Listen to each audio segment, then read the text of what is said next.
Hi, my name is Juliana Crouch. I'll be creating this video for the Introduction to Sociology, Week 3 for Aspen University.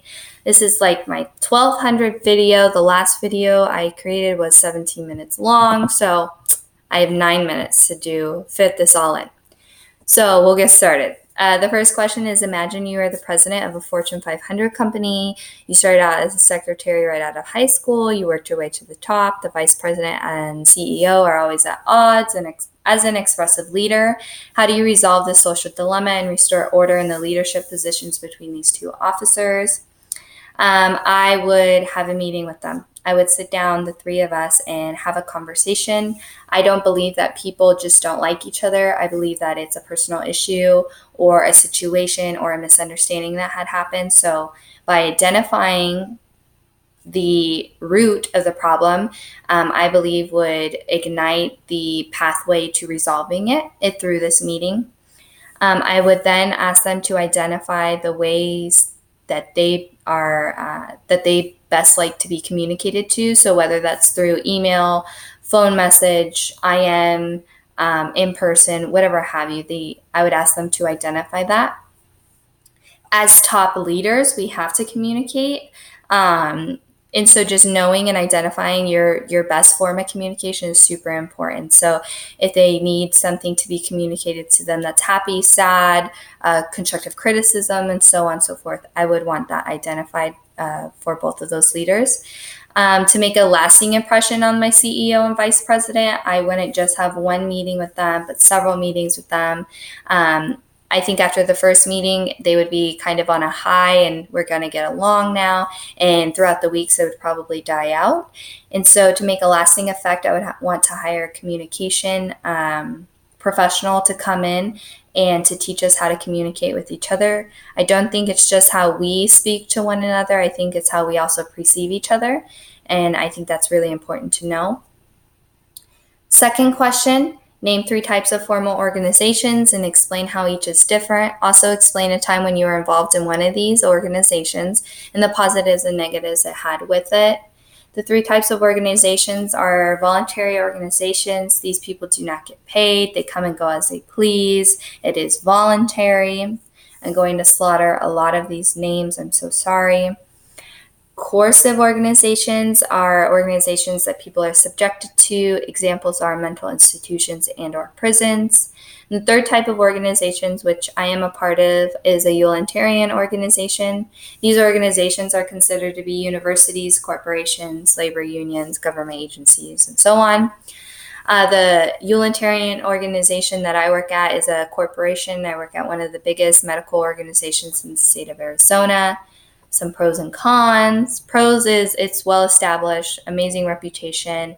It has a tremendous amount of career advancement opportunities because they're so well-established, and they're very diverse in the world of diversity and equality, and they make that known to the public eye, and that's something that's really important to me personally. Some cons is that they are established and they are a corporation that's been around for a very long time. So they're pretty much stuck in their ways. So if a lower level employee like me makes a recommendation, it's kind of like, well, that's not how the corporation works. And their mindset is really, if it's not broken, don't fix it. And that's something that's really hard for me hard pill for me to swallow. I think that companies and corporations need to always be evolving because our people are always evolving, and we're seeing that transition through the generations and millennials entering the workforce, and I think it's really important to consider that.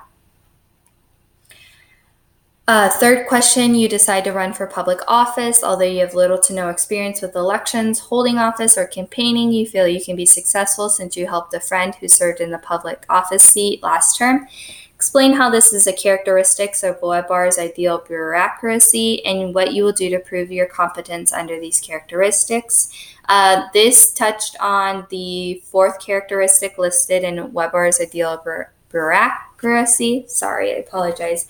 And basically it touched on how people who have qualifications, training, and education do better in office than people who have personal ties to other people in office. So running for public office would with no experience would be incredibly difficult. I would truly have to win the heart of the voters, and how I would do this is by being understandable and relatable, showing them that I too am a human. I would not promise anything that I could not personally put out, and with or without the public office.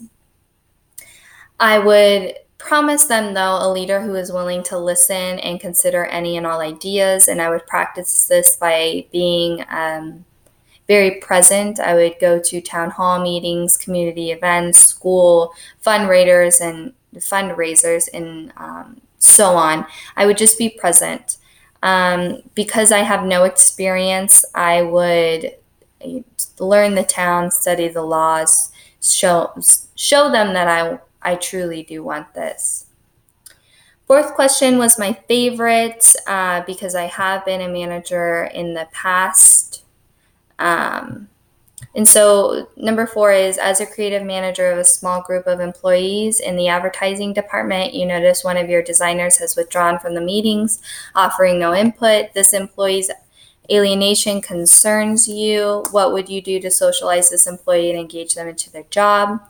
As a creative manager, in noticing that an employee has withdrawn, that means I truly care about my employees, and I know their personality, and alienation is not normal. Alienation is truly related to work burnout, career burnout. So I would use incentives to get the employee involved again. As a previous manager, I used to create competitions and games to help reach company goals, and to also help boost employee morale. It was amazing to see that whenever I hung a new game up in the back room, that the employees would encourage each other, and they were so proud to fill in that, that mark that they had sold another item.